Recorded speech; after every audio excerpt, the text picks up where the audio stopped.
Okay, so we're going to have a lot of information in a really quick video. So we're talking about the diuretics. Up on the board, I drew a nephron.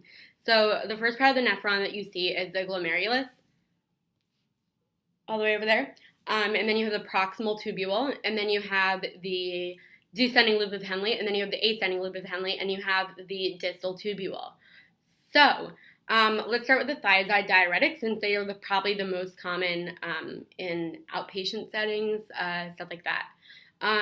So they are located, the action is located in the distal tubule. So the distal tubule has some reabsorption of sodium and electrolytes.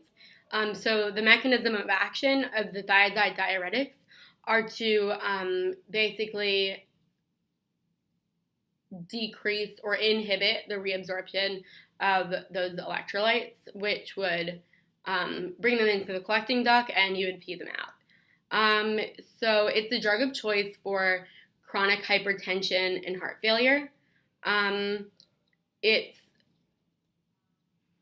not good for immediate diuresis. Actually, the only thiazide diuretic that has an IV formulation is chlorothiazide. So you can remember that because you can remember that it's not good for immediate diuresis because most of them don't have an IV form. So basically, let's talk about the safety next because that's really important. So first of all, to be safe, you need to make sure that the patient's glomerular filtration rate and their creatine clearance level are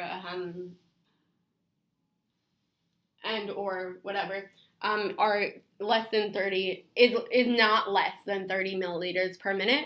And you're going to remember also that you cannot give this to patients who are experiencing oliguria or anuria. And you're also going to remember that you can't use it in a sulfa allergy.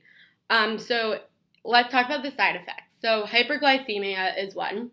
And then a lot of the others, it makes sense. They make sense. You can understand them if you understand how like potassium and sodium and that stuff works. So numbness of like the hands, fingers, toes, whatever, that's one, which makes sense, right? Because if you don't have a lot of, sodium in your body, you're going to be a little bit numb, right? And then erectile dysfunction and hypotension, which makes sense because of the blood flow. There's a lot of volume coming out. And dizziness, headache, stuff like that. So that would be thiazide diuretics for you. If you have any questions, let me know.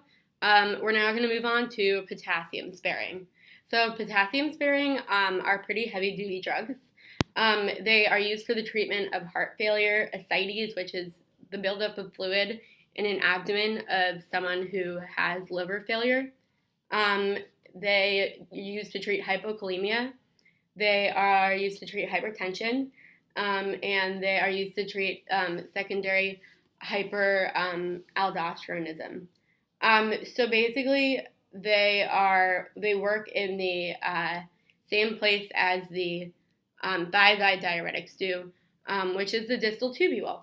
So it basically has a big fight with aldosterone, and it blocks aldosterone, punches out. And so the water and sodium are secreted, except for the potassium is spared. So it's sparing the potassium a trip out of the body. And as you can see in the name, potassium sparing diuretics, it spares the potassium. So when do we have to be worried about sparing too much potassium? That's a good question. So we have to be worried about it when our patient has proteinuria or serum creatine in increased levels, because that would indicate that the kidney is working less efficiently, which could cause hyperkalemia, which is just increased potassium levels. which can be cardiotoxic and fatal. So we also don't want to give patients a potassium-sparing diuretic if they are on an ACE inhibitor, an ARB, or just potassium supplements, or the other way around. Like, we don't want to give these other drugs if they're already on a potassium-sparing diuretic, because that really increases the risk of hyperkalemia. And then the side effects of these. So remember that they act on like the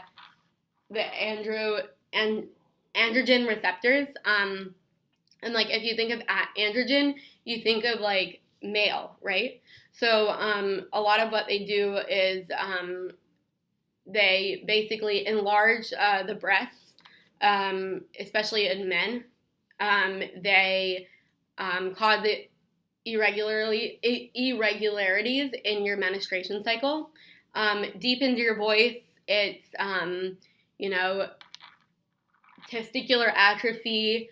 It may cause tumor but it's only been studied in animals before. So that's potassium-sparing diuretics. Next, we're going to move on to loop diuretics.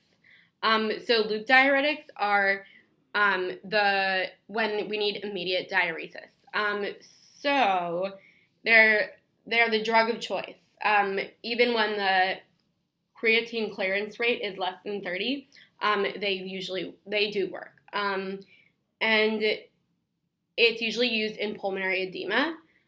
So one thing to remember about this is that a lot more sodium and water reabsorption can take place in the ascending loop of Henle.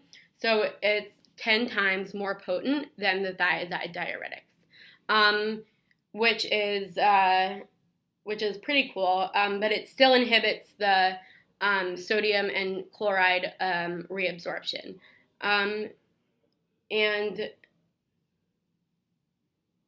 Okay, so we didn't talk about like indications really. We just said that it could be used for pulmonary edema, which is true. It can be used for pulmonary edema, but it can be used for hypertension, heart failure, renal disease, hepatic disease. But we have to be careful that it won't damage the ears or the kidneys, something called ototoxicity and nephrotoxicity, respectively. And in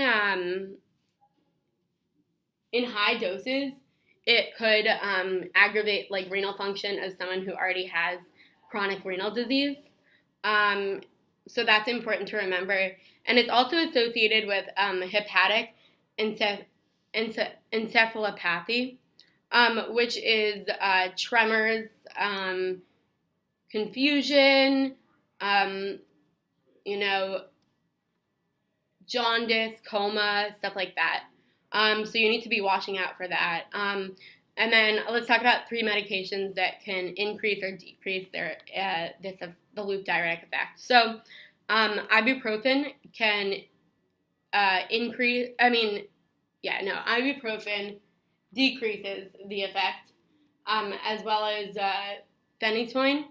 And the drug that increases the effect is digoxin, which is another cardiac drug. So yeah, that's about it for loop diuretics. Lastly, we have osmotic diuretics, which are basically working in the descending loop of Henle, so right after the proximal tubule. And these also have rapid diuresis, and they increase the solute load of the glomerular filtrate.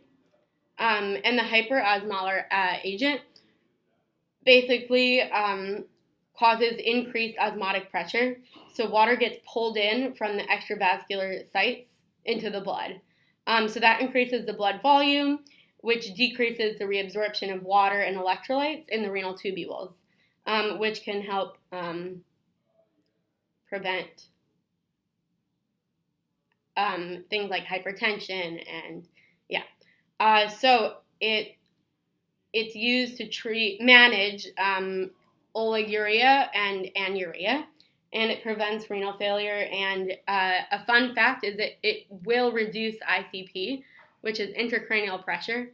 And that's really interesting because I just think that's interesting. And that's about it. If you have any other questions, please let me know. My email is galia.kolodner@temple.edu. Once again, that's galia.kolodner@temple.edu. Thanks for watching. Bye!